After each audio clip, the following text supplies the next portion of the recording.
Pero ang totoo niyan, ang diskriminasyong pinagdadaanan ng mga katulad ni Julius, nagsisimula sa loob pa lamang ng tahanan. Katulad ng sinapit ng 17 anyos na si Tony, hindi niya tunay na pangalan. Mula raw nung natuklasan ng kanyang ama na isa siyang bading, araw-araw raw siyang ginugulpe. Anong ginawa sa'yo dyan? Pinasa ng plancha.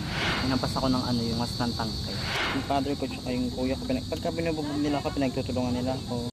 Sabi nila hindi nila ako tanggap na ganito.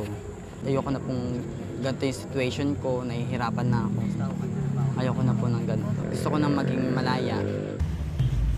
Kaya nito lamang nakaraang Pebrero, napilitang maglayas si Tony. Galit po ako sa kanila nun. Galit po ako sa kanila kasi sa isip ko kung anak nila ako, bakit hindi nila ako matanggap na ganito. Isinusulong ngayon ng ilang sektor ang Anti-Discrimination Bill. Isa itong panukalang batas ay pinagbabawal or kinicriminalize yung discrimination against lesbians, gays, bisexuals, and transgenders. Nag-a-appeal kami sa Senado, sa Kongreso, na sana madaliin yung pagtalakay ng Anti-Discrimination Bill.